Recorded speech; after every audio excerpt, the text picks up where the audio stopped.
19ನೇ ಪ್ರಶ್ನೆ, ಉಳಿತಾಯ ಖಾತೆ ಮತ್ತು ಚಾಲ್ತಿ ಖಾತೆ ನಡುವಿನ ವ್ಯತ್ಯಾಸಗಳು. ಉಳಿತಾಯ ಖಾತೆ ಅಂತಂದ್ರೆ ಸೇವಿಂಗ್ಸ್ ಬ್ಯಾಂಕ್ ಅಕೌಂಟ್, ಅದೇ ರೀತಿ ಚಾಲ್ತಿ ಖಾತೆ ಅಂದ್ರೆ ಕರೆಂಟ್ ಅಕೌಂಟ್. ಸೊ ಇವರ ನಡುವಿನ ವ್ಯತ್ಯಾಸಗಳು ಏನು ಅಂತ ಕೇಳಿದ್ದಾರೆ. ಇಲ್ಲಿ ಉಳಿತಾಯ ಖಾತೆ ಅಂತಂದ್ರೆ ಯಾರು ಬೇಕಾದ್ರೂ ರೆಗ್ಯುಲರ್ ಇನ್ಕಮ್ ಇರುವಂತ ಯಾರು ಬೇಕಾದ್ರೂ ಓಪನ್ ಮಾಡ್ಬೋದು.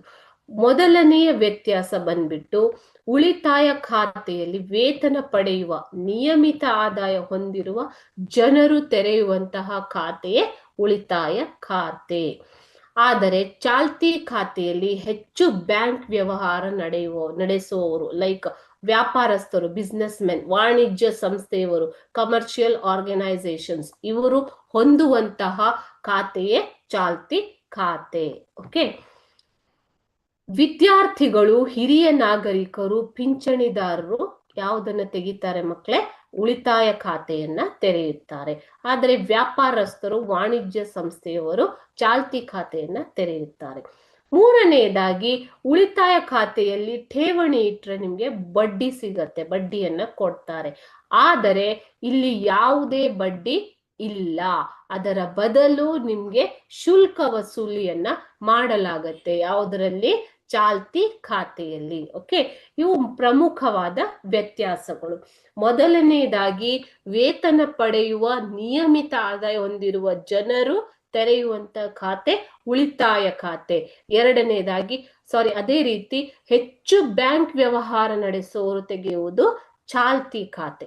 ಎರಡನೇ ವ್ಯತ್ಯಾಸ ಬಂದ್ಬಿಟ್ಟು ಯಾರ್ಯಾರು ತೆಗೀತಾರೆ ಹೆಚ್ಚಾಗಿ ಉಳಿತಾಯ ಖಾತೆಯನ್ನು ಹೊಂದುವವರು ಯಾರು?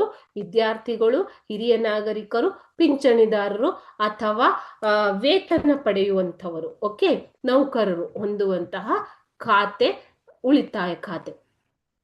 ಅದೇ ರೀತಿ ಚಾಲ್ತಿ ಖಾತೆಯನ್ನ ತೆರೆಯುವಂತವ್ರು ಯಾರು? ವ್ಯಾಪಾರಸ್ಥರು ಮತ್ತು ವಾಣಿಜ್ಯ ಸಂಸ್ಥೆಯವರು. ಯಾಕೆ ಅಂತಂದ್ರೆ ಅವರು ಹೆಚ್ಚು ವ್ಯವಹಾರಗಳನ್ನ ನಡೆಸೋರು ಅಲ್ವಾ. ಮೂರನೇ ವ್ಯತ್ಯಾಸ ಬಂದ್ಬಿಟ್ಟು ಉಳಿತಾಯ ಖಾತೆಗಳಿಗೆ ಬಡ್ಡಿಯನ್ನು ಕೊಡ್ತಾರೆ, ಚಾಲ್ತಿ ಖಾತೆಗೆ ಬಡ್ಡಿ ಇಲ್ಲ. ಉಳಿತಾಯ ಖಾತೆಯಲ್ಲಿ ಶುಲ್ಕ ಇಲ್ಲ, ಯಾವುದೇ ಶುಲ್ಕ ಇಲ್ಲ. ಆದರೆ ಇಲ್ಲಿ ಚಾಲ್ತಿ ಖಾತೆಯಲ್ಲಿ ಶುಲ್ಕ ವಸೂಲುವನ್ನ ಮಾಡಲಾಗುತ್ತೆ. ಉಳಿತಾಯ ಖಾತೆಯಲ್ಲಿ ಠೇವಣಿಯಲ್ಲಿ ಬಡ್ಡಿಯನ್ನು ಕೊಡುತ್ತಾರೆ, ಆದರೆ ಚಾಲ್ತಿ ಖಾತೆಗೆ ನಿಮ್ಗೆ ಠೇವಣಿಗೆ ಬಡ್ಡಿ ಸಿಗೋದಿಲ್ಲ, ಅದರ ಬದಲು ಶುಲ್ಕವನ್ನ ವಸೂಲಿ ಮಾಡಲಾಗತ್ತೆ. ಓಕೆ,